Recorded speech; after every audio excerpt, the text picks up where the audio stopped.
네, 안녕하십니까. 키움증권에서 매일 오전 11시에 보내드리는 마켓 11 1부 시작하겠습니다. 저는 이양입니다. 네, 안녕하십니까. 이승원입니다.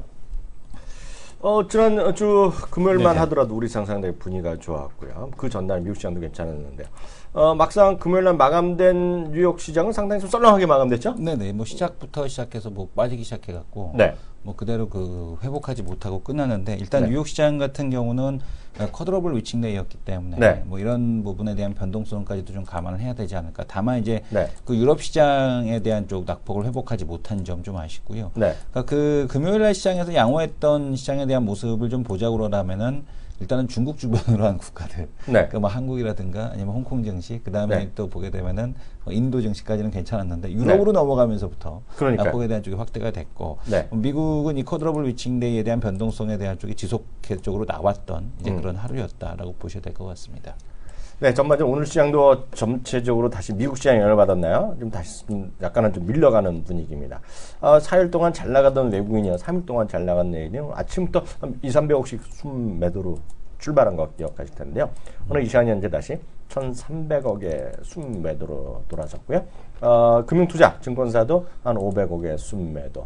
상대적으로 코스닥도 한번 보겠는데요. 코스닥도 지난 금요일날 순매수로 외국인 돌아섰는데 오늘 다시 코스닥이 145억에 대한 외국인 순매도, 그리고 증권사를 비롯한 국내 기관도 같이 순매도하는 모습 보이면서 전체로 코스피가 오늘 상대적으로 코스닥보다 더 밀려나가는 모습 보이는 것이 시장의 하나의 큰 관전 포인트다라고 이해하시면 되겠는데요. 특징주라든가 수급상 조금 더 자세히 한번 챙겨주시겠어요?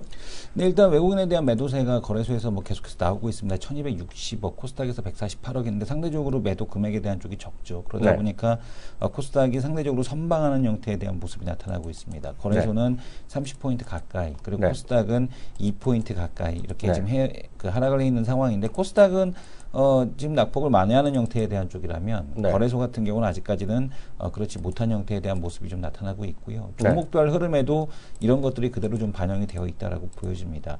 거래소 종목들 전방위적인 조정에 대한 쪽들, 뭐 유가 하락에 따라서 뭐 그 지금 보게 되면 관련주들, 네. 뭐 지금 뭐 정유화학, 태양광 쪽 관련된 종목들 조정에 대한 쪽 나타나고 있고, 조선주까지 조정에 대한 흐름이 나타나고 있는데, 코스닥은 상대적으로 좀 양호하고요. 거래소 네. 같은 경우도 지금 대표적으로 이런 얘기 나오고 있죠. 그러니까 이 녹십자 셀이 100%인가요? 잠깐 한번 봐야겠네요. 지금 보게 되면은 녹십자 셀들도 100%네. 네. 지금 보게 되면 이거죠. 그러니까 무슨 내용이냐면은 일단은 금리가 동결이 되게 되면 뭐 고성장주에 대한 쪽이 좀 더 유리할 것이다. 그렇죠. 뭐 그런 분석인지는 모르겠으나 네. 어쨌든 간에 뭐 한미사이언스, 한미약품 뭐 이런 제약바이오에 대한 쪽들에서 일부 이제 그 개별적으로 반등하는 형태에 대한 종목에 대한 모습이 상당히 좀 강하게 나타나고 있고요. 네. 최근 들어서 이제 시장을 주도하는 업종이라고 말씀을 드린다면 삼성페이 관련주죠. 그렇죠. 삼성페이 관련돼서 뭐 인증 관련된 쪽들, 그 다음에 이제 그 지문인식이나 이런 쪽을 하는 기업들, 네. 이런 쪽들에 대한 강세가 여전히 시장에서 이제 지속이 되고 있다라고 네. 좀 보여집니다. 네, 전체적으로 이제 오늘 아침에 출발 상황만 보면은요, 외국인의 매도가 네. 좀 이어지고 있는데, 상당히 전 개인적으로는 그냥 의외로 했어요. 저는 외국인을 이렇게 많이 팔 줄 몰랐어요. 네네. 왜냐하면, 물론, 이제, 지난 한 주간에 보면, 돈이 말이죠. 선진국으로 돈이 또 들어오는 곳으로 좀 바뀌었거든요. 이게 보시면요. 제가 화면 잠깐 잡아보시면 이게 영어로 써 있는 건데, 우리 내가 번역 기사가 아직 안 나왔기 때문에 말 수 없이 영어로 보여드리는데요. 여기 보시면요. Money flows into stock이거든요. 그러니까 돈이 주시장 들어왔는데 out of emerging market. 그러니까 emerging market 돈이 빠진 게 상대적으로 맞거든요. 근데 잘 보시면요. 지금 비기스 인 10주 만에 제일 많이 어디로 들어왔냐면 이 선진국으로 전 세계 주식시장 들어왔어요. 모처럼 이제 돈이 들어오는 모습 보여줬고요. 특히 여기 규모로 보면 238억 달러. 그러니까 에코티 펀드로 들어왔거든요. 주식형 펀드로 들어왔거든요. 근데 상대적으로 보면 이머징 마켓은 여전히 220억 달러 들어가겠는데, 이게 보시면 10주 만에 규모는 제일 적었어요. 이게 보시면. 그러니까 빠졌는데 규모가 많이 줄어들었거든요. 규모가 많이 빠졌기 때문에 저는 그렇게 많이 빠질 오늘 외국 매도 말할 거라는 생각 안 하고 있고요. 외국 매도라도 그렇게 크지 않았는데 의외로 오늘 외국인의 매도가 아침부터 좀 다소는 격렬하게 나오는 것이 일단 사실이다 이렇게 말씀드릴 수 있어 보이고요. 말이 나온 김에 미국의 금리 인상 관해서 트레이더들은 전반적으로 여러 군데 설문조사하고 있는데요. 연합뉴스 한번 좀 살펴봐 주세요. 네, 그 트레이더들에 의한 이제 금리 인상에 대한 전망 조사에 네. 대한 쪽을 했는데 지금 월스트리트 저널이 지금 18일 날 이제 네. 보도한 내용을 보게 되면은 1월 기준금리 인상 가능성이 52%로 가장 높게 나타나고 있습니다. 네. 그러니까 연내에는 일단은 금리 인상에 대한 쪽을 못한다. 근데 이제 문제가 뭐냐면 네. 이 페드에서 불확실성에 대한 쪽을 제거해주면 좋겠는데 글쎄요 옐런에 대한 의도인지 네. 아니면 이제 이 테이퍼 텐트럼을 계속해서 적응시켜가려는 의도인지는 모르겠으나 이게 미숙해서 그런 건 아니거든요. 어떤 그렇죠. 전략적인 판단. 네. 특히 지금 보게 되면 그 저거를 전공했단 말이에요. 옐런 이제 부군 되시는 분께서 네, 뭘 전공해요? 그 경제 심리 쪽을 전공. 아, 그 중에 또 심리, 경제 심리로 예. 노벨상 받으신 분이요? 예, 이런 쪽이기 때문에 이게 깃들이 시장을 있는데? 어떻게 이제 그 저거를 해야 되는가에 네.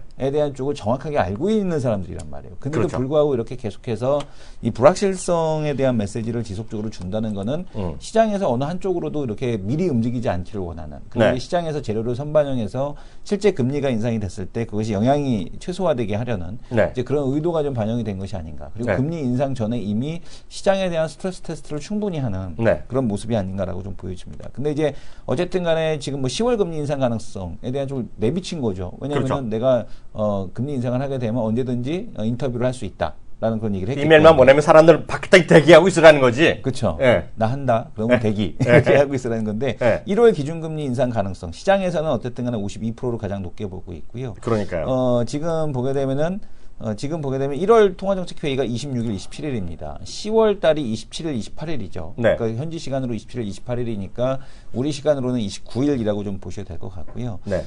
지금 보게 되면 애널리스트들은 뭐 다음 달 인상 가능성 크지 않다라고 얘기했습니다만 어쨌든 간에 인터뷰하면 되는 거니까. 네. 그래서 지금 보게 되면은 12월 달에는 기자회견이 예정되어 있지만 어쨌든 시장에서는 1월 달을 가장 높게 보고 네. 있습니다. 네. 그리고 하나만 더. 수요일 방송을 봐야겠죠. 그러니까요. 오전 방송. 네. 하나만 더 확인하고 넘어가겠는데요. 모르겠어요. 저는 시장에 여전히 살아있는 재료가 지금 이제 저는 계속 말씀드리지만 박근혜 정부의 최고의 뭐랄까죠. 그 이권 사업이랑 딱 이거라고 보고 있거든요. 인터넷 전문은행 KT도 출사표를 냈어요. 그리고 이제 참여한 애들 줄줄이 몇몇 왔는데 그거 한번 간단히 다들 보셨겠지만 네. 다시 한번 체크 한번 하고 넘어갈까요? 자, KT도 이제 인터넷 은행에 대해서 진출, 다른 좀 뭐 인터파크 홀딩스 컨소시엄, 여기에는 이제 SKT가 달라붙죠. 그렇죠. 그 다음에 또 지금 보게 된 다음 카카오, 이쪽에는 이제 한국금융지주 이런 쪽이 이제 달라붙어 가서 있죠. 붙게 됐는데, 네. KT 같은 경우도 이제 그 지금 얘기가 인터넷 전문의 출사표를 선언을 했습니다. 컨소시엄 주주가 확정이 됐는데, 네. 우리은행, 네. 현대증권이 여기가 붙었어요. 현대증권 같은 경우는 지금 이제 대주주 변경 승인 곧 문제 날 없다. 거라면서. 예. 금감원에서 이제 얘기를 해주고 있는데 하나생명과 GS 리테일 등이 참여를 할 것이다라는 얘기 하고 있습니다. 어쨌든 간에 보게 되면은 저거는 좋은데 네. 이게 그 중소기업이 그 보게 되면 그 밑으로 보게 되면은 네. 여기 KG 이니시스, 네. 그죠? KG 이니시스가 이쪽으로 붙었습니다. 네. KG 모빌리언스 다날 다 똑같은 애들이죠. 네. 그다음에 포스코 ICT가 여기 붙었고요. 여기 이제 특징적인 거는 이쪽이 이제 이걸 하겠다라는 거죠. 네. 포스코 ICT가 이쪽으로 붙겠고, 네. 이지웰페어, 그다음에 얍 8%, 인포바인 등이 참여해서 네. 지금 보게 되면 기존에 있는 8%라든가 얍이라든가 뭐 이런 쪽 같은 경우 이미 하고 있는 거죠. 네. 그래서 이런 쪽이 이제 붙었다라는 것도 어쨌든 간에 KT 컨소시엄도 만만치는 않아 보이는 이제 그런 컨소시엄 그 진용을 구축을 해놓고 있습니다. 일단은 뭐 그 나라에서는 두 군데를 얘기하고 있거든요. 네. 근데 뭐 두 군데 할지 한 군데 할지 세 군데 할지 네. 그거야 뭐 높은 분들의 뜻이지. 근데 제 느낌은 KT가 이제 한다 안 한다 얘기 많이 하다 KT 했잖아요. 저는 KT 상당히 지금 될 가능성이 있다고 보고 있어요. 왜냐하면 네. 단순 무식하게 얘기해서 네. 나라님들이 KT는 우리 회사라 이런 생각 들 거 아니야. 그잖아요. 네. 아무리 다음 카카오나 인터파크도 아무리 영향을 미칠 수 있더라도 KT는 결국 나라 회사 아닙니까 결국은요. 공기업 아니야? 어찌되건 갈 길이 많아. 공무원들이 그만두고 갈 데가 있잖아. 또 생기잖아. 네네. 저는 갑자기 좀 KT가 예전에 KT는 한 달에 저는 별로 안 봤는데 공감이 생각하니까 KT도 가능성이 있어 보여. 그래갖고 세 개가 다 가능성이 있어 보여. 어쩜 좋아. 그래서 여튼 계속해서 이런 얘기가 나오겠다. 근데 아직까지도 몰라요. 그죠? 9월 말까지 예비 심사를 신청하는 거기 때문에요. 앞으로 또 그러니까 여태까지 얘기했던 것 중에 하나만 키움은 안 한다 그런 얘기한 적이 있었잖아요. 네네. 공식이다 비공식이다 많은데 뭐 키움은 아직 안 할지 모르지만 그 다음에는 지금 나온 데가 중소기업협회 진흥회입니다. 네. 그러니까 거기는 순수 중소기업 몰려갖고 막 하겠다는 건데 근데 그 자금력이나 이런 쪽에서 어떻게 될지. 근데 사실 보면 자금력이나 이런 거보다는 결국 사업 계획 쪽이잖아요. 네네. 과연 중소기업이랑 어디 또 금융기관에 기존 금융기업, 은행이나 증권사가 붙어줘야 되는데 네. 거기 어떻게 붙을지 하여튼 흥미로운 부분이 계속해서 남아있다라는 정도. 그래서 인터넷 전문은행은 계속 살아있는 재료다. 네. 그래서 계속해서 말씀드리지만 하여튼 이거죠. 2000년대 초반에 키움증권이 생겼을 때 이렇게 키움증권이 발전할지 누가 알았어. 그렇죠. 그잖아요. 다들 없이 여기고 무시했고 그랬는데 인터넷 전문행도 마찬가지 그런 일이 벌어질 가능성을 없이 여기고 무시해야 되는군요. 그렇죠. 네, 그럴 가능성을 배제할 수 없다 말씀드리도록 하겠습니다. 다음 코너 들어갑니다.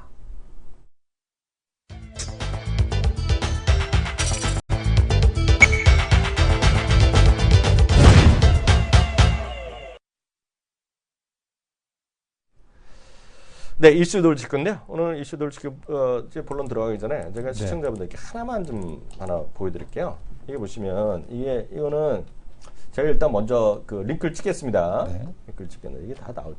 오, 이게 길면 안 나오는데 제가 링크를 찍었는데요. 이게요. 전체적으로 양은 한 30분 정도 되는데요. 저는 이거를 분명히 번역이 나올 거라고 보고 있어요. CNN에서요. CNN에서 일론 머스크 특집을 했어요. 아예. 일론 머스크 특집. 일론 머스크 특집을 했는데요. 정말 이거는 저는 웬만한 거 보다가 다 질리는 사람인데요. 네. 이게 영어가 결코 어렵지도 못하는데 이게 영어로 돼 있기 때문에 번역본이 안 나왔는데 아마 멀지 않아서 이게 번역본이 나올 거라고 보고 있어요. 내용이 너무 네네. 좋아서. 근데 일론 머스크는 정말 대단한 사람이라 좀 믿는 사람인데 일론 머스크가 4가지에 대해서 시장을 얘기했어요. 근데 첫 번째 뭐냐면요. 운송입니다. 운송. 트랜스포테이션의 변형. 그러니까 예를 들어서 하이퍼루프라는 거 있죠. 그게 절대 어려운 게 아니다. 뭐 그런 얘기도 하는데 아직 길지가 않아요. 두 번째는 뭐냐면 에너지에 대해서 얘기했습니다. 에너지에 대해서 얘기하면서 에너지가 어떻게 되고 이런 뭐 왔다 갔다 하는 얘기를 좀 또 복잡한 얘기를 하는 거가 있고요. 또 하나 이제 우리가 주목하셔야 될 것이 가장 중요한 거가 AI에 대해서 얘기합니다. 인공지능 있죠. 인공지능.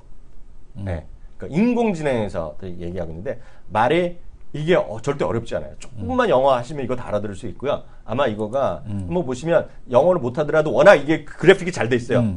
예. 그리고 이 사람이 발음이 약간 어려운 사람도 아니다. 그래서 조금만 하시면 이거 금방 보실 때 이거 다 보셨으면 좋겠어요. 이거. 근데 이게 그러니까 조금만 이게 늘어나면 쭉쭉쭉 나오다 한 20분이면 보거든요. 그래서 이거 보시면 여러분들이 시장에 대해서 그리고 인구가 말 세 번째 파퓰레이션에 대해서는 있거든요. 인구의 고령화라든가 이런 것들 있잖아요. 그래서 어떻게 바뀌는지에 대한 정말 이 사람은 정말 해안이죠. 해안. 무슨 얘기인지 아시겠죠? 그래서 요거를 우리 시청자분들 다 보셨으면 좋을 것 같고 물론 제가 이성 교수도 보라 그랬는데 이거 한번 보시면 좋을 것 같아요. 정말 대박입니다 이건요.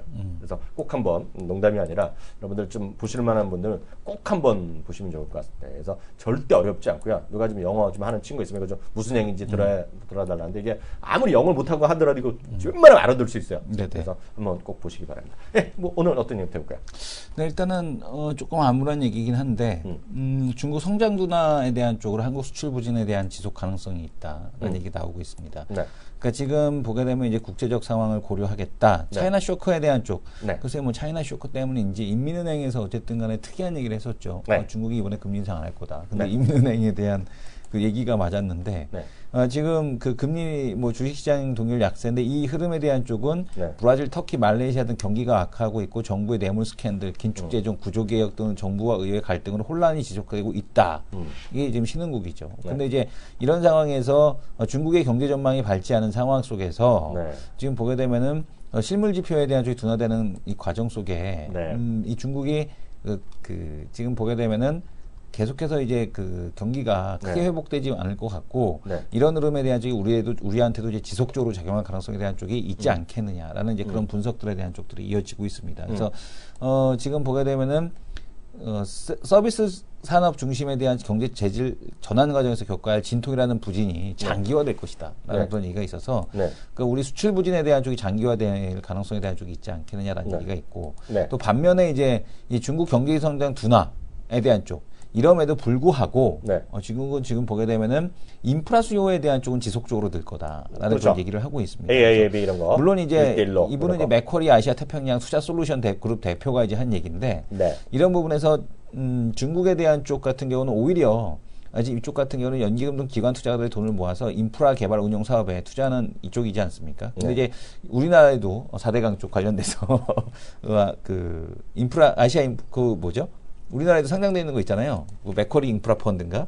이제 그게 상장이 돼 있죠. 맥쿼리 인프라. 예. 네. 근데 이제 지금 보게 되면은 중국이 여전히 네. 인프라 쪽에 대한 그 투자에 대한 쪽을 확대할 가능성에 대한 쪽이 높기 때문에 네. 인프라 수요 쪽에다가 계속해서 포커스를 맞춰라라는 네. 그런 얘기를 하고 있습니다. 근데 네.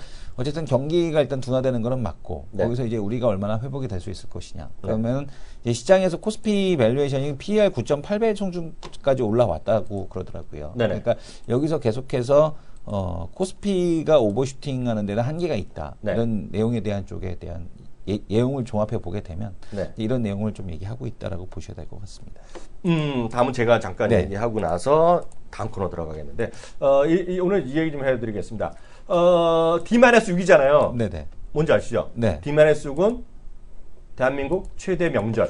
음. 이게 워낙 일요일이잖아요. 네. 다른 이제 월요일이라고 생각하시는 분 계시겠지만 이제 일요일이죠. 네. 그리고 대체 휴일 때문에 하루 더 놀잖아요. 화요일 날 놀고요. 그래서 뭐 하고 나서 일부에서 뭐 더 쭉 놀고 뭐 3일 날 놀자. 어차피 더 놀자. 뭐 이런 얘기 하는 분이 있는데 그건 뭐 나라님들이 할 일이고 또 대체 휴일 지난번 같이 뭐 하면 또 8.15 같이 뭐 땡기는 거 이런 거 하는 건데요.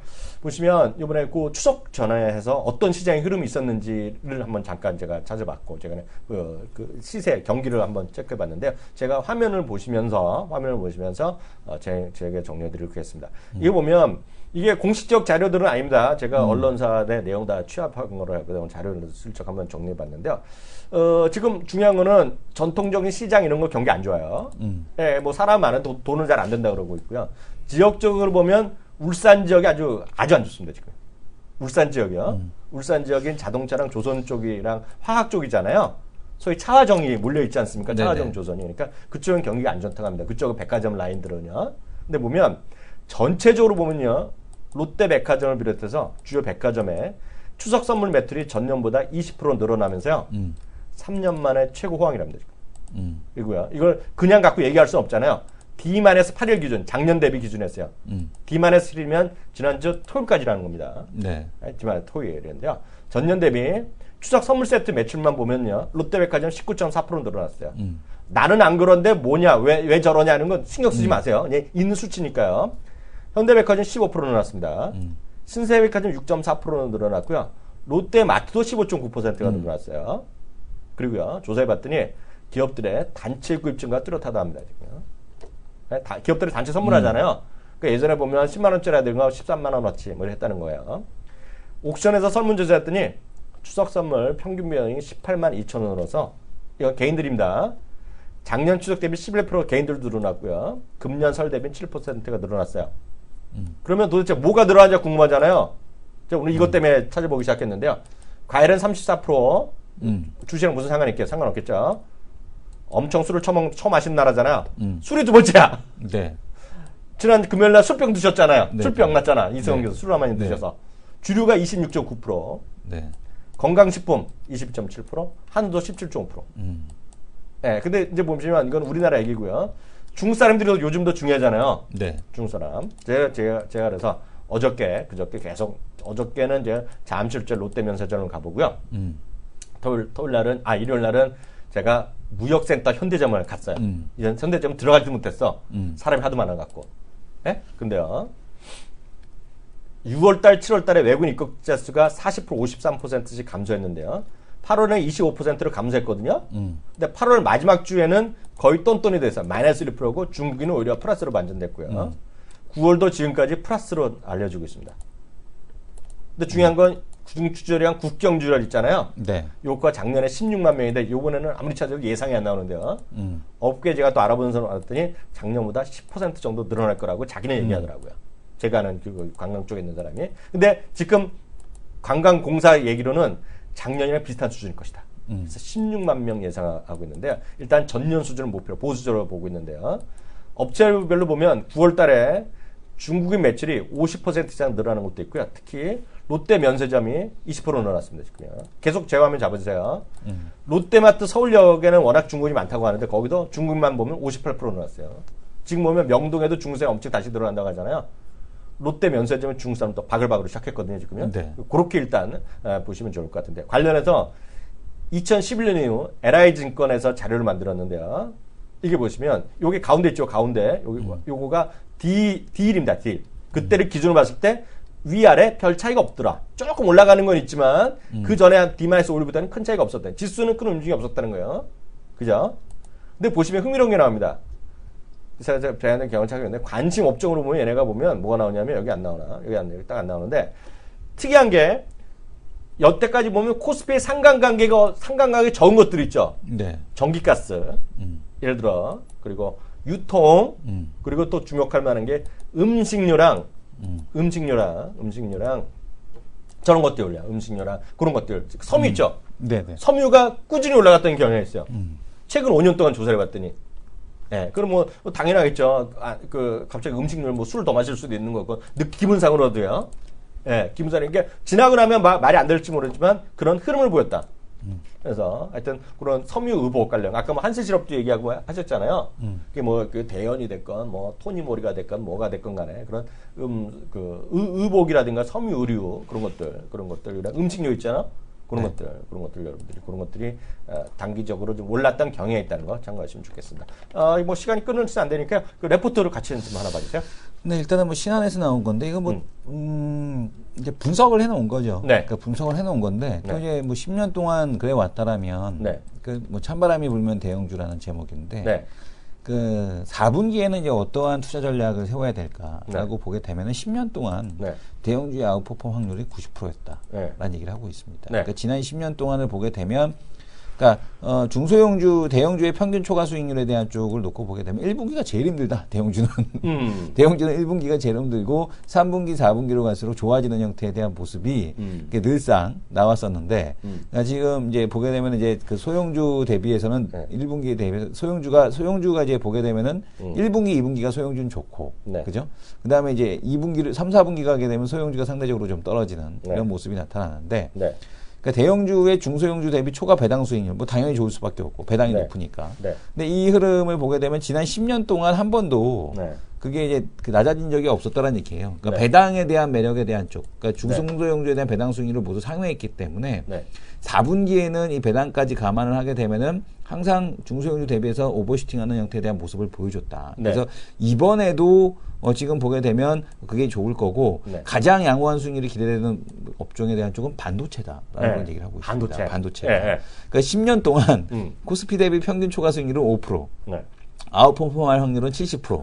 그러니까 이런 얘기를 하고 있고요. 이 외에는 보게 되면 보험과 소프트웨어, 화장품, 의류, 건강관리, 에너지 등등이다.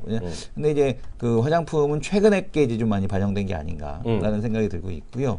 그래서 지금 보게 되면은 그 중소형주 대비해서 그러니까 중소형주 대비해서 이 그 초과 배당 수익률에 대한 쪽이 또한 10년 만에 금융위기 후 처음으로 이제 높아졌기 때문에 이 배당 수익까지 감안을 하게 됐을 때 지금 여전히 그래도 이쪽은 중대형주에 대한 매력도가 높다 이런 내용에 대한 쪽을 신한에서 얘기를 하고 있습니다. 이거는 뭐 컨트죠. 네. 분석해 보니까 그렇더라라는 거를 이제 얘기를 한 근거 데이터라고 정도로만 좀 보시면 될 것 같고요. 네. 그다음에 또 하나 보고서를 하나 더 보겠습니다. 지금 보게 되면은 네.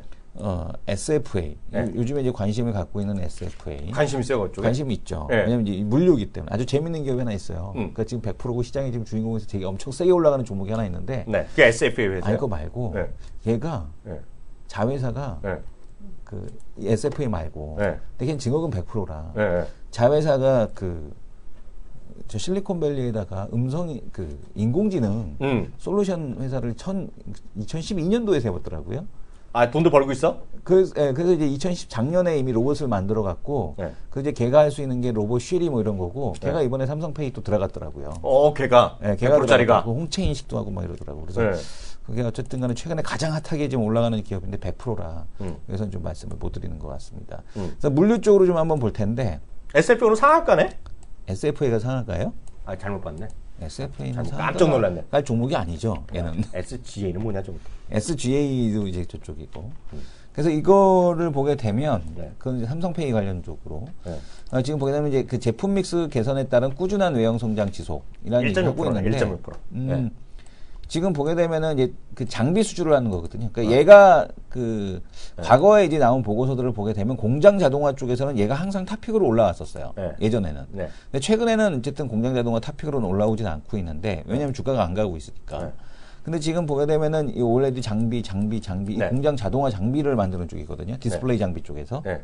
그 다음에 롯데마트, 금호타이어를 비롯한 일반 물류 장비, 네. 그죠? 네. 코닝에 대한 글래스 장비. 네. 에 대한 쪽에 대한 그러니까 공장 자동화 장비를 만드는 애가 얘예요. 정확하게 네. 보게 되면. 그래서 네. 이쪽을 지금 보고 계속 군대 이제 보고서가 나와서 말씀을 드리는 거고요. 네. 그다음에 이제 STS 반도체를 또 인수했잖아요. 그렇죠. 그래서 이제 반도체 후공정 장비에 대한 매출 성장도 예상이 된다라는 얘기를 하고 있습니다. 근데 공장 자동화, 물류 자동화 뭐 이런 쪽으로 만약에 가게 되면 네. 이쪽이 이제 분명히 주목을 받을 가능성에 대한 쪽은 있지 않겠느냐라고 보여지고 있고요. 네. 그다음에 이제 올해 매출이 이제 작년에 이제 매출 바닥을 찍었어요. 그래서 이제 네.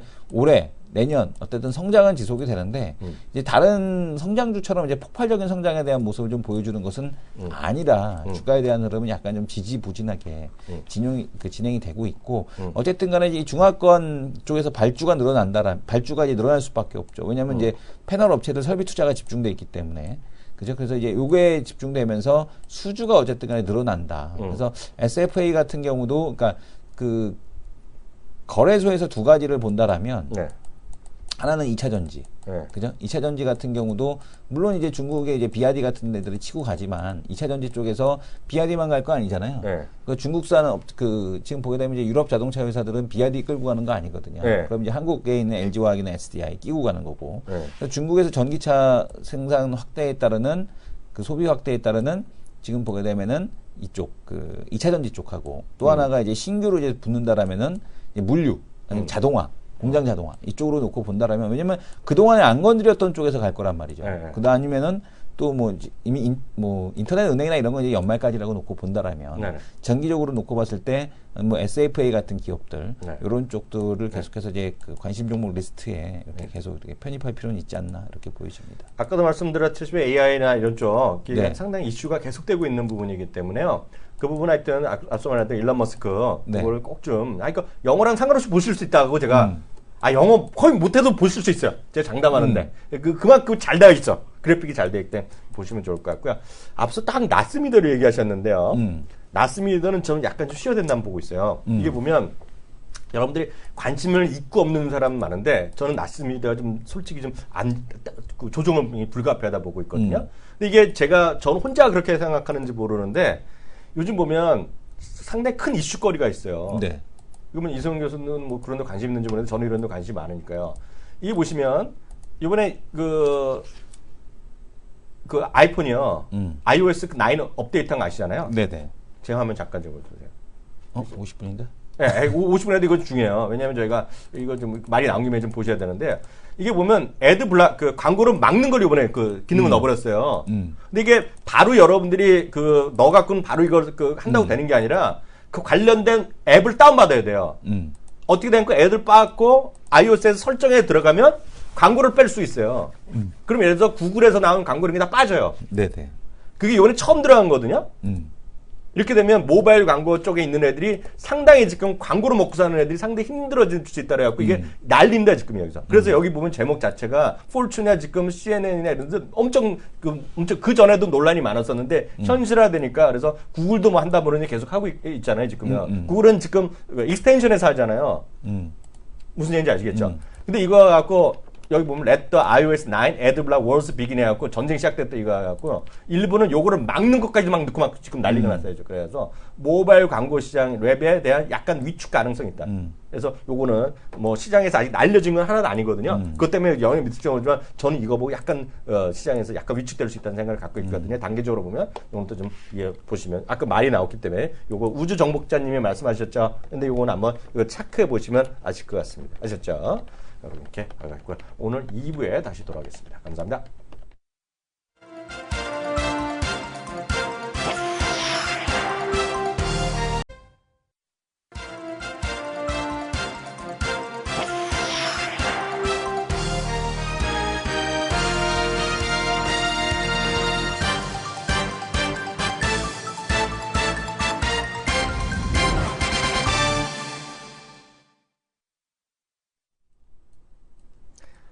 네, 안녕하십니까. 키움증권에서 매일 오전 11시에 보내드리는 마켓 11 1부 시작하겠습니다. 저는 이양입니다.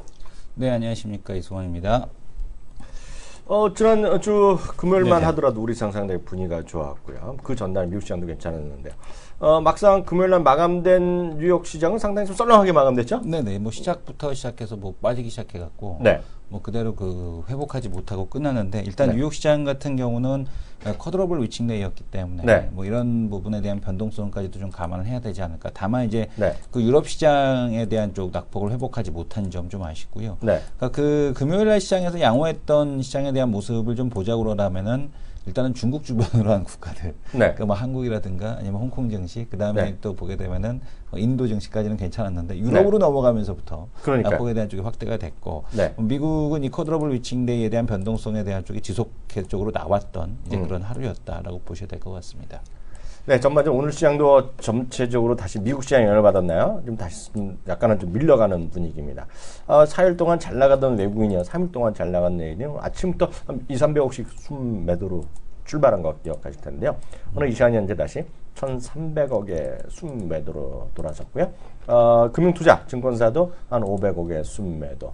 상대적으로 코스닥도 한번 보겠는데요. 코스닥도 지난 금요일날 순매수로 외국인 돌아섰는데 오늘 다시 코스닥이 145억에 대한 외국인 순매도 그리고 증권사를 비롯한 국내 기관도 같이 순매도하는 모습 보이면서 전체로 코스피가 오늘 상대적으로 코스닥보다 더 밀려나가는 모습 보이는 것이 시장의 하나의 큰 관전 포인트다라고 이해하시면 되겠는데 특징주라든가 수급상 조금 더 자세히 한번 챙겨주시겠어요? 네, 일단 외국인에 대한 매도세가 거래소에서 뭐 계속해서 나오고 있습니다. 1260억, 코스닥에서 148억인데 상대적으로 매도 금액에 대한 쪽이 적죠. 그러다 네. 보니까 코스닥이 상대적으로 선방하는 형태에 대한 모습이 나타나고 있습니다. 거래소는 30포인트 가까이, 그리고 네. 코스닥은 2포인트 가까이 이렇게 네. 지금 하락을 해 있는 상황인데 코스닥은 지금 낙폭을 만회하는 형태에 대한 쪽이라면 네. 거래소 같은 경우는 아직까지는 그렇지 못한 형태에 대한 모습이 좀 나타나고 있고요. 네. 종목별 흐름에도 이런 것들이 그대로 좀 반영이 되어 있다라고 보여집니다.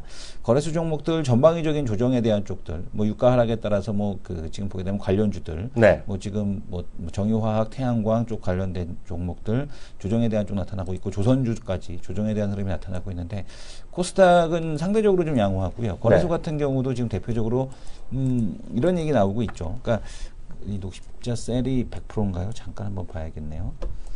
지금 보게 되면은 녹십자 셀들도 100%네. 네. 지금 보게 되면 이거죠. 그러니까 무슨 내용이냐면은 일단은 금리가 동결이 되게 되면 뭐 고성장주에 대한 쪽이 좀 더 유리할 것이다. 그렇죠. 뭐 그런 분석인지는 모르겠으나 네. 어쨌든 간에 뭐 한미사이언스, 한미약품 뭐 이런 제약 바이오에 대한 쪽들에서 일부 이제 그 개별적으로 반등하는 형태에 대한 종목에 대한 모습이 상당히 좀 강하게 나타나고 있고요. 네. 최근 들어서 이제 시장을 주도하는 업종이라고 말씀을 드린다면 삼성페이 관련주죠. 그렇죠. 삼성페이 관련돼서 뭐 인증 관련된 쪽들, 그 다음에 이제 그 지문인식이나 이런 쪽을 하는 기업들, 네. 이런 쪽들에 대한 강세가 여전히 시장에서 이제 지속이 되고 있다라고 네. 좀 보여집니다. 네, 전체적으로 이제 오늘 아침에 출발 상황만 보면은요, 외국인의 그 매도가 네. 좀 이어지고 있는데 상당히 전 개인적으로는 그냥 의외를 했어요. 저는 외국인이 이렇게 많이 팔 줄 몰랐어요. 네네. 왜냐하면 물론 이제 지난 한 주간에 보면 돈이 말이죠. 선진국으로 돈이 또 들어오는 곳으로 좀 바뀌었거든요. 이게 보시면요, 제 화면 잠깐 잡아보시면 이게 영어로 써 있는 건데 우리나라 번역 기사가 아직 안 나왔기 때문에 말 수 없이 영어로 보여드리는데요. 여기 보시면요, money inflows into stock이거든요. 그러니까 돈이 주시장 들어왔는데 아웃 오브 이머징 마켓. 그러니까 이머징 마켓 돈이 빠진 게 상대적으로 맞거든요. 근데 잘 보시면요. 지금 그 비기스 인 10이 10주 만에 제일 많이 어디로 들어왔냐면 이 선진국으로 전 세계 주시장 들어왔어요. 모처럼 이제 돈이 들어오는 모습 보여줬고요. 특히 여기 규모로 보면 238억 달러. 그러니까 에코티 펀드로 들어왔거든요. 주식형 펀드로 들어왔거든요. 근데 상대적으로 보면 이머징 마켓은 여전히 220억 달러 들어가겠는데 이게 보시면 10주 만에 규모는 제일 적었어요. 이게 보시면. 그러니까 빠지긴 빠졌는데 규모가 많이 줄어들었거든요. 규모가 많이 빠졌기 때문에 저는 그렇게 많이 빠질 오늘 외국 매도 많을 거라는 생각 안 하고 있고요. 외국 매도라도 그렇게 크지 않았는데 의외로 오늘 외국인의 매도가 아침부터 좀 다소는 격렬하게 나오는 것이 일단 사실이다 이렇게 말씀드릴 수 있어 보이고요. 말이 나온 김에 미국의 금리 인상 관해서 트레이더들은 전반적으로 여러 군데 설문조사하고 있는데요. 연합뉴스 한번 좀 살펴봐 주세요. 네, 그 트레이더들에 의한 이제 금리 인상에 대한 전망 조사에 대한 쪽을 했는데 지금 월스트리트저널이 지금 18일 날 보도한 내용을 보게 되면은 1월 기준금리 인상 가능성이 52%로 가장 높게 나타나고 있습니다. 그러니까 연내에는 일단은 금리 인상에 대한 쪽을 못한다. 근데 이제 문제가 뭐냐면 이 페드에서 불확실성에 대한 쪽을 제거해주면 좋겠는데 글쎄요 옐런에 대한 의도인지 아니면 이제 이 테이퍼 텐트럼을 계속해서 적응시켜가려는 의도인지는 모르겠으나 이게 미숙해서 그런 건 아니거든요. 그렇죠. 전략적인 판단. 특히 지금 보게 되면 저거를 전공했단 말이에요. 옐런 이제 부군 되시는 분께서. 뭘 전공해요? 그 경제심리 쪽을 전공. 그 중에 또 경제 심리로 노벨상 받으신 분이에요? 이런 쪽이기 때문에 이게 깃들이 시장을 있는데? 어떻게 이제 저거를 해야 되는가에 대한 쪽을 정확하게 알고 있는 사람들이란 말이에요. 근데도 불구하고 이렇게 계속해서 이 불확실성에 대한 메시지를 지속적으로 준다는 거는 시장에서 어느 한쪽으로도 이렇게 미리 움직이지 않기를 원하는. 그런데 시장에서 재료를 선반영해서 실제 금리가 인상이 됐을 때 그것이 영향이 최소화되게 하려는 이제 그런 의도가 좀 반영이 된 것이 아닌가. 그리고 금리 인상 전에 이미 시장에 대한 스트레스 테스트를 충분히 하는 그런 모습이 아닌가라고 좀 보여집니다. 근데 이제 어쨌든 간에 지금 뭐 10월 금리 인상 가능성에 대한 좀 내비친 거죠. 왜냐하면 내가 금리 인상을 하게 되면 언제든지 인터뷰를 할 수 있다. 라는 그런 얘기를 했기 때문에. 이메일만 보내면 사람들 밖에 대기하고 있으라는 거지. 그렇죠. 나 한다. 그러면 대기. 이렇게 하고 있으라는 건데 1월 기준금리 인상 가능성. 시장에서는 어쨌든 간에 52%를 가장 높게 보고 있고요. 그러니까요. 지금 보게 되면 1월 통화정책회의가 26일, 27일입니다. 10월 달이 27일, 28일이죠. 그러니까 현지 시간으로 27일, 28일이니까 우리 시간으로는 29일이라고 좀 보셔야 될 것 같고요. 지금 보게 되면 애널리스트들은 뭐 다음 달 인상 가능성 크지 않다라고 얘기했습니다만 어쨌든 간에 인터뷰하면 되는 거니까.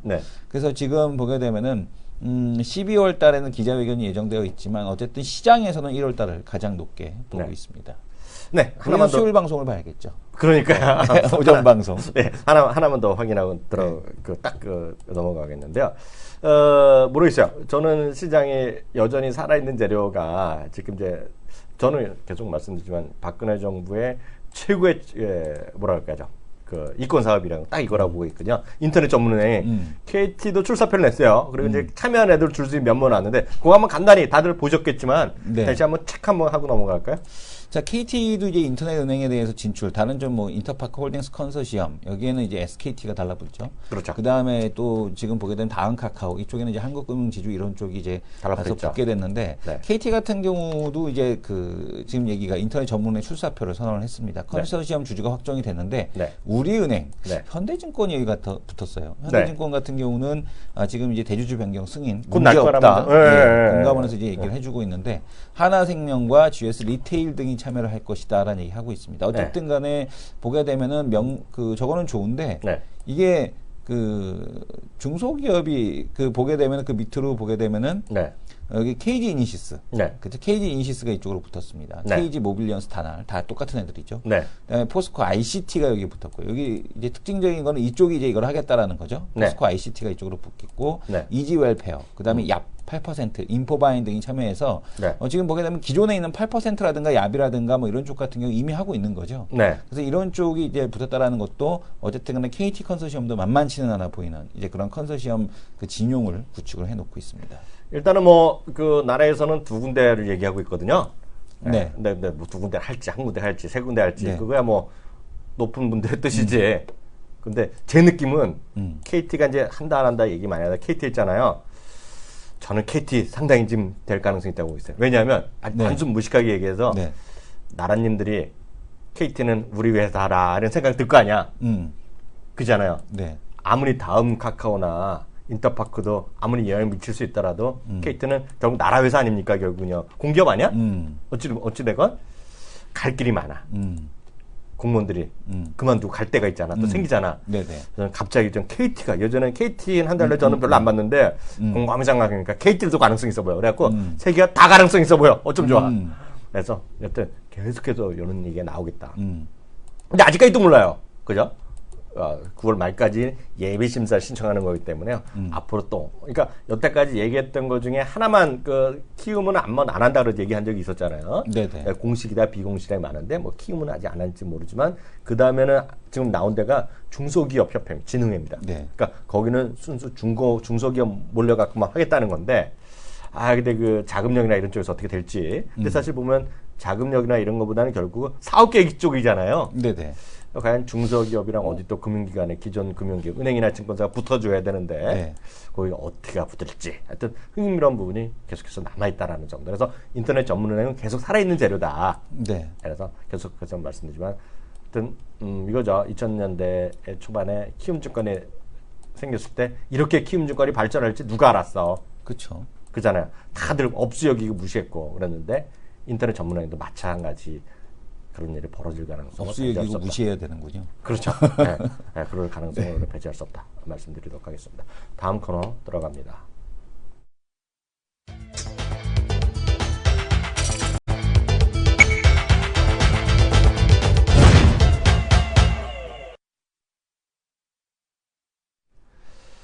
네, 이슈 돌칠 건데요. 오늘 이슈 돌칠 제 본론 들어가기 전에 제가 시청자분들께 하나만 좀 하나 보여드릴게요. 이게 보시면 이거는 제가 일단 먼저 그 링크를 찍겠습니다. 네. 링크를 찍겠는데 이게 다 나오죠. 오, 이게 길면 안 나오는데 제가 링크를 찍었는데요. 이게요. 전체적으로 양은 한 30분 정도 되는데요. 저는 이거를 분명히 번역이 나올 거라고 보고 있어요. CNN에서요. CNN에서 일론 머스크 특집을 했어요. 아예. 앨런 머스크 특집. 일론 머스크 특집을 했는데요. 정말 이거는 저는 웬만한 거 보다가 다 질리는 사람인데요. 네. 이게 영어가 결코 어렵지도 못하는데 이게 영어로 돼 있기 때문에 번역본이 안 나왔는데 아마 멀지 않아서 이게 번역본이 나올 거라고 보고 있어요. 내용이 너무 네네. 좋아서. 근데 일론 머스크는 정말 대단한 사람이라 좀 믿는 사람인데 일론 머스크가 4가지에 대해서 시장을 얘기했어요. 근데 첫 번째 뭐냐면 운송입니다. 운송. 트랜스포테이션의 변형. 그러니까 예를 들어서 하이퍼루프라는 거 있죠. 그게 절대 어려운 게 아니다. 뭐 그런 얘기도 하는데 아직 길지가 않아요. 두 번째는 뭐냐면 에너지에 대해서 얘기했습니다.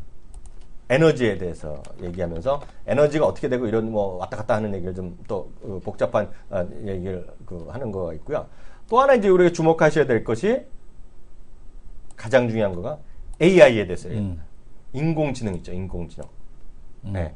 그러니까 인공지능에서 얘기하고 있는데 말이 이게 절대 어렵지 않아요. 조금만 영어 하시면 이거 다 알아들을 수 있고요. 아마 이거가 한번 보시면 영어를 못하더라도 워낙 이게 그래픽이 잘 돼 있어요. 예. 그리고 이 사람이 발음이 약간 어려운 사람도 아니다. 그래서 조금만 하시면 이거 금방 보실 때 이거 다 보셨으면 좋겠어요. 이거. 근데 이게 그러니까 조금만 이게 늘거나면 쭉쭉쭉 나오다 한 20분이면 보거든요.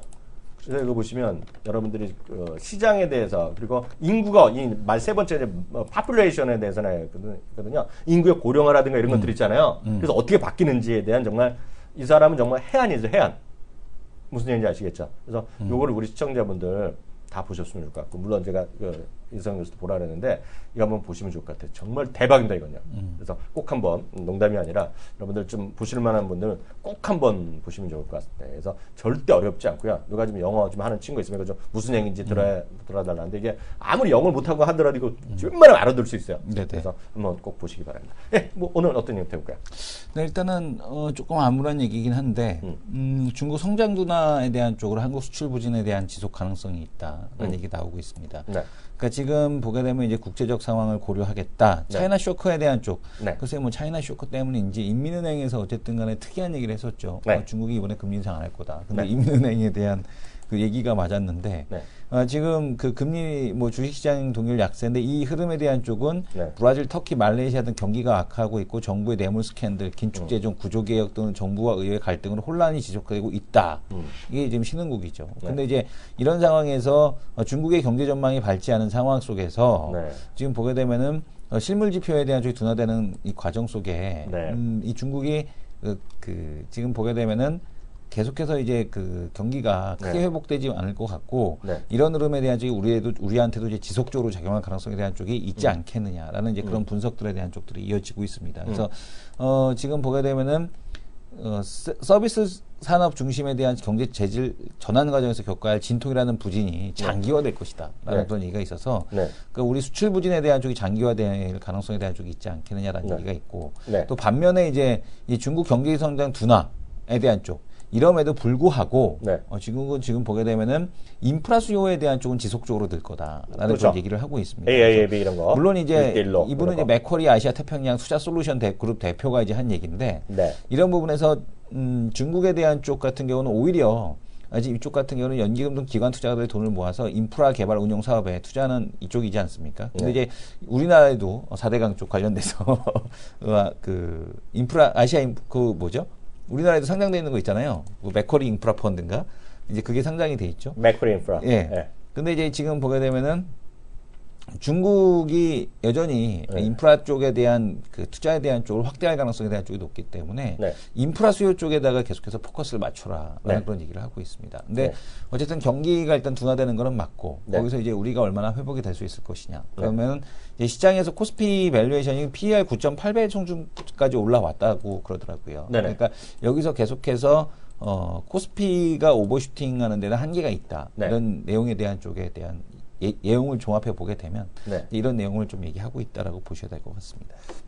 다음은 제가 잠깐 네. 얘기하고 나서 다음 코너 들어가겠는데 오늘 이 얘기 좀 해드리겠습니다.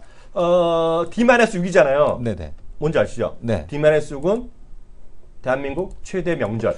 음. 이게 워낙 일요일이잖아요. 네. 다른 이제 월요일이라고 생각하시는 분 계시겠지만 이제 일요일이죠. 네. 그리고 대체 휴일 때문에 하루 더 놀잖아요. 화요일 날 놀고요. 그래서 뭐 하고 나서 일부에서 뭐 더 쭉 놀고 뭐 3일 날 놀자. 어차피 더 놀자. 뭐 이런 얘기 하는 분이 있는데 그건 뭐 나라님들이 할 일이고 또 대체휴일 지난번 같이 뭐 하면 또 8.15 같이 뭐 땡기는 거 이런 거 하는 건데요.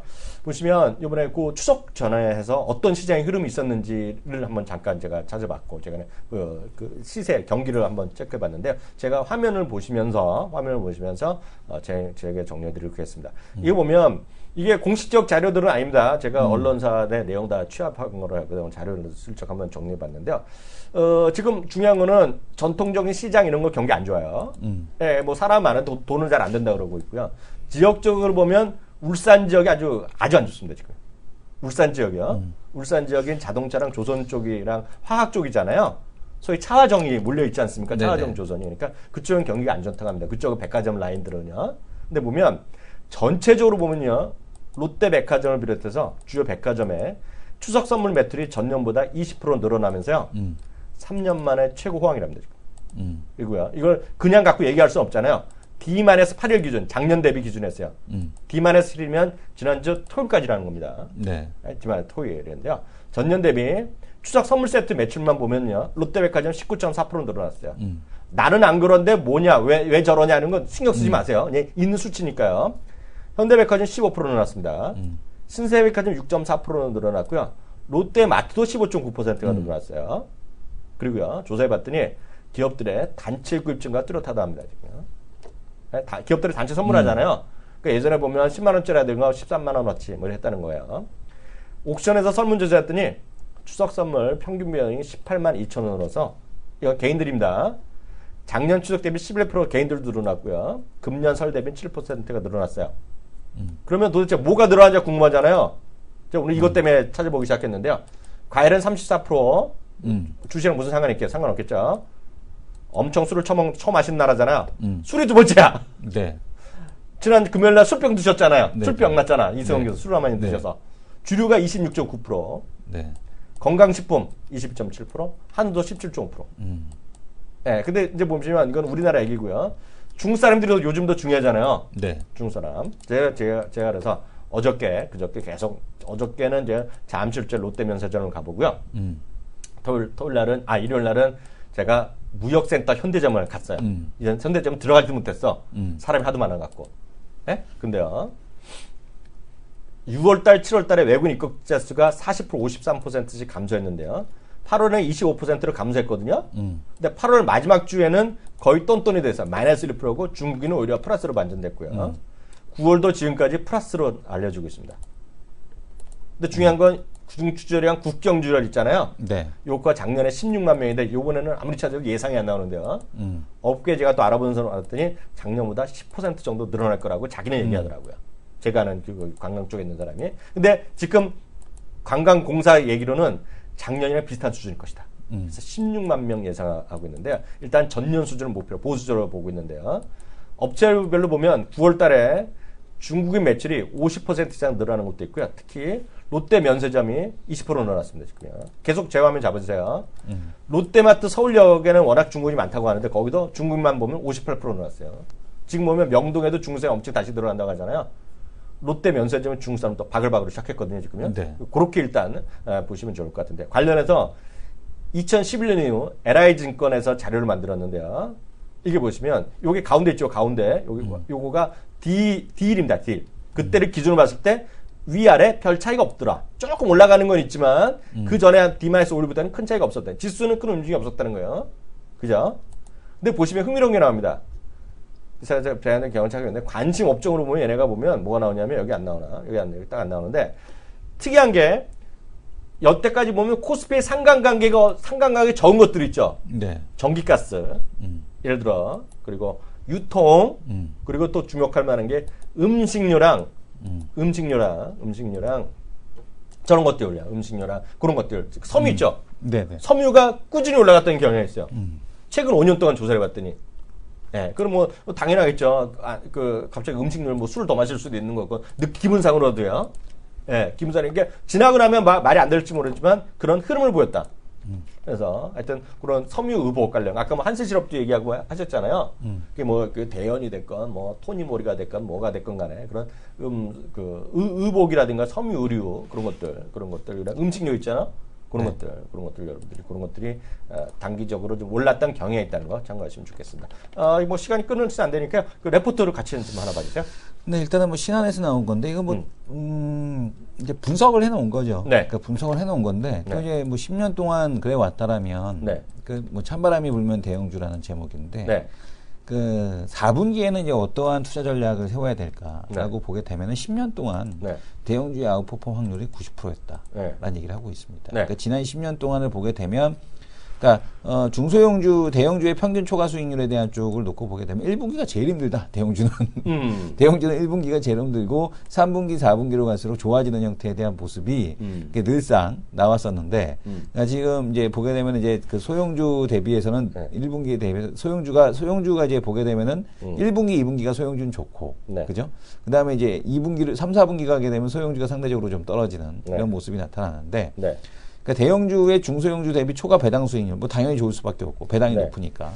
근데 이 흐름을 보게 되면 지난 10년 동안 한 번도 그게 이제 그 낮아진 적이 없었다는 얘기예요. 그러니까 배당에 대한 매력에 대한 쪽, 그러니까 중소형주에 대한 배당 수익률을 모두 상회했기 때문에 4분기에는 이 배당까지 감안을 하게 되면은 항상 중소형주 대비해서 오버슈팅하는 형태에 대한 모습을 보여줬다. 그래서 이번에도 지금 보게 되면 그게 좋을 거고 가장 양호한 수익률이 기대되는 업종에 대한 쪽은 반도체다라는 걸 얘기를 하고 있습니다. 반도체. 그러니까 10년 동안 코스피 대비 평균 초과 수익률은 5%. 아웃퍼폼할 확률은 70%. 그러니까 이런 얘기를 하고 있고요. 이 외에는 보게 되면 보험과 소프트웨어, 화장품, 의류, 건강관리, 에너지 등등이다. 근데 이제 그 화장품은 최근에 게 이제 좀 많이 반영된 게 아닌가라는 생각이 들고 있고요. 그래서 지금 보게 되면은 그 중소형주 대비해서 그러니까 중소형주 대비해서 이 그 초과 배당 수익률에 대한 쪽이 또한 10년 만에 금융위기 처음으로 이제 높아졌기 때문에 이 배당 수익까지 감안을 하게 됐을 때 지금 여전히 그래도 이쪽은 중대형주에 대한 매력도가 높다. 이런 내용에 대한 쪽을 신한에서 얘기를 하고 있습니다. 이건 뭐 퀀트죠. 분석해 보니까 그렇더라라는 거를 이제 얘기를 한 근거 데이터라고 정도로만 좀 보시면 될 것 같고요. 그다음에 또 하나 보고서를 하나 더 보겠습니다. 지금 보게 되면은 SFA. 네. 요즘에 이제 관심을 갖고 있는 SFA. 관심 있어요, 그쪽에? 관심이 있죠. 네. 왜냐면 이제 물류기 때문에 아주 재밌는 기업이 하나 있어요. 그러니까 지금 100%고 시장에 지금 주인공에서 되게 엄청 세게 올라가는 종목이 하나 있는데. 네. 그게 SFA 회사예요? 아니, 그거 말고 네. 얘가 네. 자회사가 네. 그 SFA 말고 네. 대개 증거금 100%라. 네. 자회사가 저 실리콘밸리에다가 그 인공지능 솔루션 회사를 2012년도에 세웠더라고요.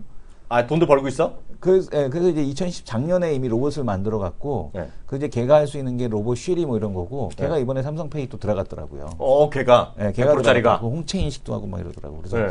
그게 어쨌든 간에 최근에 가장 핫하게 지금 올라가는 기업인데 100%라. 여기서는 좀 말씀을 못 드리는 것 같습니다. 그래서 물류 쪽으로 좀 한번 볼 텐데 SFA는 상한가네? SFA가 상한가요? 아, 잘못 봤네. SFA는 깜짝 놀랐네. 갈 종목이 아니죠. 얘는. SGA는 뭐냐, 좀. SGA도 이제 저쪽이고.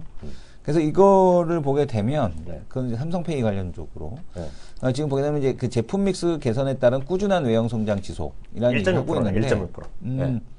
지금 보게 되면은 이제 그 장비 수주를 하는 거거든요. 그러니까 얘가 과거에 이제 나온 보고서들을 보게 되면 공장 자동화 쪽에서는 얘가 항상 탑픽으로 올라왔었어요. 네. 예전에는. 네. 근데 최근에는 어쨌든 공장 자동화 탑픽으로는 올라오진 않고 있는데 왜냐하면 주가가 안 가고 있으니까. 네. 근데 지금 보게 되면은 이 올레드 장비, 이 네. 공장 자동화 장비를 만드는 쪽이거든요. 디스플레이 장비 쪽에서. 네. 그 다음에 롯데마트, 금호타이어를 비롯한 일반 물류 장비, 네. 그죠? 네. 코닝에 대한 글래스 장비. 네. 에 대한 쪽에 대한 그러니까 공장 자동화 장비를 만드는 애가 얘예요. 정확하게 네. 보게 되면. 그래서 네. 이쪽을 지금 계속 군대 이제 보고서가 나와서 말씀을 드리는 거고요. 네. 그다음에 이제 STS 반도체를 또 인수했잖아요. 그렇죠. 그래서 이제 반도체 후공정 장비에 대한 매출 성장도 예상이 된다라는 얘기를 하고 있습니다. 근데 공장 자동화, 물류 자동화 뭐 이런 쪽으로 만약에 가게 되면 네. 이쪽이 이제 분명히 주목을 받을 가능성에 대한 쪽은 있지 않겠느냐라고 보여지고 있고요. 네. 그다음에 이제 올해 매출이 이제 작년에 이제 매출 바닥을 찍었어요. 그래서 이제 네. 올해 내년 어쨌든 성장은 지속이 되는데 이제 다른 성장주처럼 이제 폭발적인 성장에 대한 모습을 좀 보여주는 것은 아니라 주가에 대한 흐름은 약간 좀 지지부진하게 진행이 되고 있고 어쨌든 간에 이 중화권 쪽에서 발주가 이제 늘어날 수밖에 없죠. 왜냐하면 이제 패널 업체들 설비 투자가 집중돼 있기 때문에. 그죠? 그래서 이제 요게 집중되면서 수주가 어쨌든 간에 늘어난다. 그래서 SFA 같은 경우도 그러니까 거래소에서 두 가지를 본다라면 네. 하나는 2차 전지. 네. 그죠? 2차 전지 같은 경우도 물론 이제 중국의 이제 비아디 같은 데들이 치고 가지만 2차 전지 쪽에서 비아디만 갈 거 아니잖아요. 네. 그 중국산 지금 보게 되면 이제 유럽 자동차 회사들은 비아디 끌고 가는 거 아니거든요. 네. 그럼 이제 한국에 있는 LG화학이나 SDI 끼고 가는 거고. 네. 그래서 중국에서 전기차 생산 확대에 따르는 소비 확대에 따르는 지금 보게 되면은 이쪽 2차 전지 쪽하고 또 하나가 이제 신규로 이제 붙는다라면은 이제 물류 아니면 자동화 공장 자동화 이쪽으로 놓고 본다라면 왜냐면 그동안에 안 건드렸던 쪽에서 갈 거란 말이죠. 네. 그다 아니면은 또 이미 인터넷 은행이나 이런 건 이제 연말까지라고 놓고 본다라면 네. 장기적으로 놓고 봤을 때 SFA 같은 기업들 네. 이런 쪽들을 계속해서 이제 관심 종목 리스트에 이렇게 계속 이렇게 편입할 필요는 있지 않나 이렇게 보여집니다. 아까도 말씀드렸듯이 AI나 이런 쪽 네. 상당히 이슈가 계속되고 있는 부분이기 때문에요. 그 부분 하여튼 앞서 말했던 일론 머스크 네. 그걸 꼭 좀 그러니까 영어랑 상관없이 보실 수 있다고 제가 영어 거의 못해도 보실 수 있어요. 제가 장담하는데 그만큼 잘 되어 있어. 그래픽이 잘 되어 있기 때문에 보시면 좋을 것 같고요. 앞서 딱 나스미더를 얘기하셨는데요. 나스미더는 저는 약간 좀 쉬어야 된다고 보고 있어요. 이게 보면 여러분들이 관심을 있고 없는 사람 많은데 저는 나스미더가 좀 솔직히 좀 조정은 불가피하다 보고 있거든요. 근데 이게 저는 혼자 그렇게 생각하는지 모르는데 요즘 보면 상당히 큰 이슈거리가 있어요. 네. 그러면 이성훈 교수는 뭐 그런 데 관심 있는지 모르는데 저는 이런 데 관심이 많으니까요. 이게 보시면 이번에 그 아이폰이요. iOS 9 업데이트한 거 아시잖아요. 네네. 제 화면 잠깐 좀 보세요. 50분인데? 네, 50분에도 이거 중요해요. 왜냐하면 저희가 이거 좀 말이 나온 김에 좀 보셔야 되는데 이게 보면 광고를 막는 걸 이번에 기능을 넣어버렸어요. 근데 이게 바로 여러분들이 넣어갖고는 바로 이걸 한다고 되는 게 아니라 그 관련된 앱을 다운받아야 돼요. 어떻게 되는 거 애들 빠고 iOS에서 설정에 들어가면 광고를 뺄 수 있어요. 그럼 예를 들어서 구글에서 나온 광고 이런 게 다 빠져요. 네네. 그게 이번에 처음 들어간 거거든요. 이렇게 되면 모바일 광고 쪽에 있는 애들이 상당히 지금 광고로 먹고 사는 애들이 상당히 힘들어질 수 있다 그래갖고 이게 난린다 지금 여기서. 그래서 여기 보면 제목 자체가 폴춘이나 지금 CNN이나 이런 데 엄청 그 전에도 논란이 많았었는데 현실화되니까 그래서 구글도 뭐 한다 그러니 계속 하고 있잖아요 지금요. 구글은 지금 익스텐션에서 하잖아요. 무슨 얘기인지 아시겠죠? 근데 이거 갖고 여기 보면 Let the iOS 9 AdBlock Wars Begin 해갖고 전쟁 시작됐다 이거 해갖고 일부는 요거를 막는 것까지 막 넣고 막 지금 난리가 났어요. 그래서 모바일 광고 시장 웹에 대한 약간 위축 가능성이 있다. 그래서 요거는 뭐 시장에서 아직 알려진 건 하나도 아니거든요. 그것 때문에 영향이 미칠지 모르지만 저는 이거 보고 약간 시장에서 약간 위축될 수 있다는 생각을 갖고 있거든요. 단계적으로 보면 이것도 좀 보시면 아까 말이 나왔기 때문에 요거 우주 정복자님이 말씀하셨죠. 근데 요거는 한번 이거 체크해 보시면 아실 것 같습니다. 아셨죠? 이렇게 가고요. 오늘 2부에 다시 돌아오겠습니다. 감사합니다.